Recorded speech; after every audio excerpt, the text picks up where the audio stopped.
Good morning, my dear students. Myself Saurabh Srivastava started going to teach you today geography chapter number 4. Okay. The name is the name of this chapter is agriculture, and today is the part 1 of this chapter which I am going to discuss. So please listen carefully. Okay. This chapter is very important for your upcoming examination, and the topic of this chapter is also important because you know that some of the rules regarding agriculture passed by our parliament. That's why this chapter agriculture, okay, and related to question from this chapter agriculture is very important. So please listen carefully. Okay, so let's begin the class. About first paragraph of the class, it says that India is an agriculturally important country. India जो है agriculture के base पे अगर हम देखें तो एक बहुत इंपॉर्टेंट कंट्री है. एक इसका मतलब ये है कि इंडिया में जो है 60% से भी ज्यादा लोग किसमें इन्वॉल्व हैं? एग्रीकल्चर में इन्वॉल्व हैं. 60% से भी ज्यादा लोग किसमें इन्वॉल्व हैं? एग्रीकल्चर में इन्वॉल्व हैं. That's why India is called N agriculturally important country. 2/3 of its population is engaged in the agriculture activities. Agriculture in primary activities which produces most of the food that we consume. It means है कि book में भी दिया है कि 60% कहने या 2/3 population 2/3 population जो है वो कहीं ना कहीं एग्रीकल्चर पे क्या है? डिपेंडेंट है. ओके.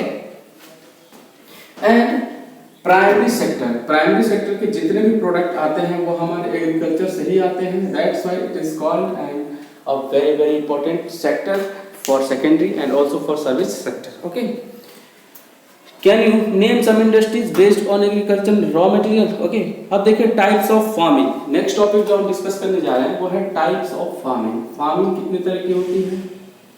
ठीक है. Types of farming in India we are going to discuss. Okay, तो देखिए पहला agriculture is an as old economic activity in our country. मतलब एग्रीकल्चर आज से ही नहीं बल्कि बहुत पुराने समय से ही होता चला आया है और लोगों की पहली पसंद एग्रीकल्चर ही होती है. Okay.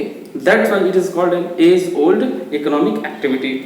Over these years, cultivation methods have changed significantly depending upon the characteristics of physical environment, technological know-how and socio-cultural practices. दिया है कि जैसे जैसे समय बीतता गया वैसे वैसे हमारी खेती करने के तरीके भी क्या होते गए? बीतते चले गए. ओके. क्यों?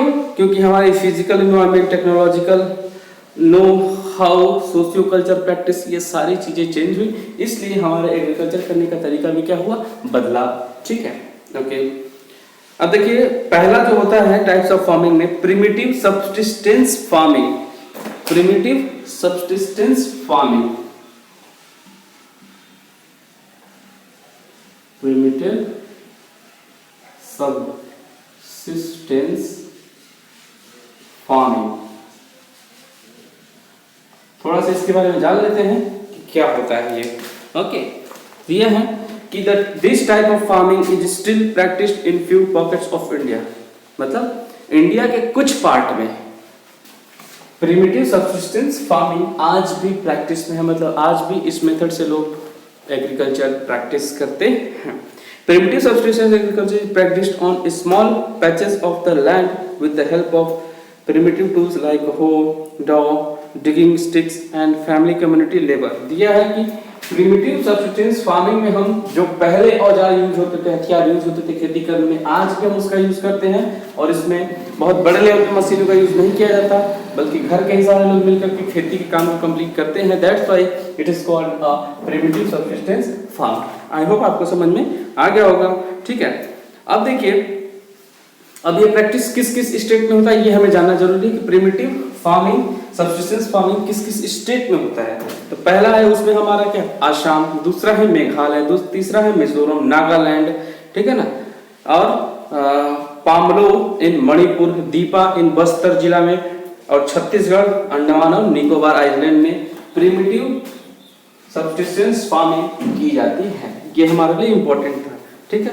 दूसरा है हमारा, ठीक है ना, अब उसी में का एक जगह है झूमिंग खेती. झूम नाम से आपने सुना होगा. झूमिंग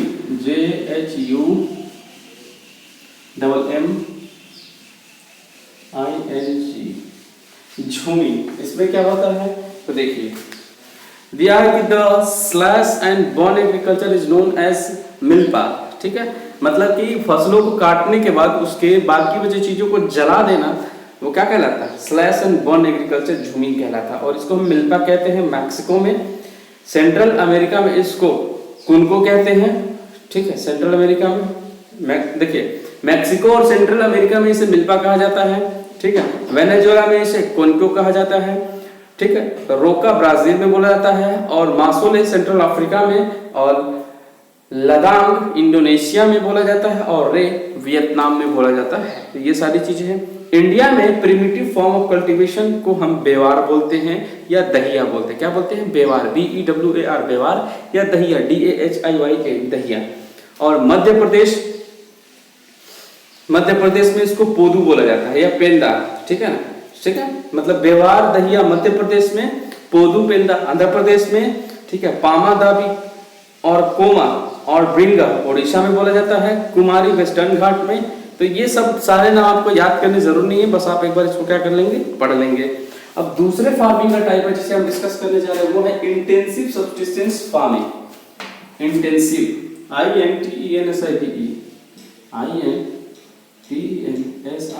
इंटेंसिव सब्सिस्टेंस फार्मिंग, इसमें क्या होता है पढ़ लेते हैं थोड़ा सा। तो this type of farming is practised in areas of high population pressure on land, जहां पे प्लेन लैंड, मतलब मेनली प्लेन लैंड्स में, जैसे यूपी और बिहार कह लीजिए, यहाँ पे हमको इंटेंसिव सब्सिस्टेंस फार्मिंग दी जाती है क्योंकि यहाँ पे पॉपुलेशन का लोड बहुत ज्यादा है। It's labour intensive farming where high dose of biochemical inputs, जहाँ पे बड़े लेवल पे केमिकल फर्टिलाइजर का यूज किया जाता है, इरिगेशन का यूज किया जाता है, किसके लिए? हायर प्रोडक्शन के लिए। That's why it is called intensive subsistence farming. अब देखिए इसको हम समझ सकते हैं, जहाँ पॉपुलेशन ज्यादा होगी, लैंड की अवेलेबिलिटी ज्यादा होगी, और साथ में इरिगेशन भी ज्यादा होगा, और केमिकल फर्टिलाइजर का लोग ज्यादा यूज करते होंगे। ये सब चीज किसके लिए हो रहा है? हाई पॉपुलेशन की डिमांड को पूरा करने के लिए, क्योंकि हमें हाई प्रोडक्शन करना होगा। दैट्स व्हाई, ठीक है, it is called N intensive subsistence farming. Okay, अब है, ठीक है, यहीं तक रहने देते हैं। अगला है हमारा कॉमर्शियल फार्मिंग, ठीक है, कॉमर्शियल फार्मिंग, जो टॉपिक थोड़ा बड़ा है, तो इसे हम लोग अगली क्लास में डिस्कस करेंगे। ओके, तो thank you so much for today's class. बहुत बहुत धन्यवाद आपका हमारे साथ जुड़ने के लिए। Okay, thank you, like share subscribe. Okay, thank you so much.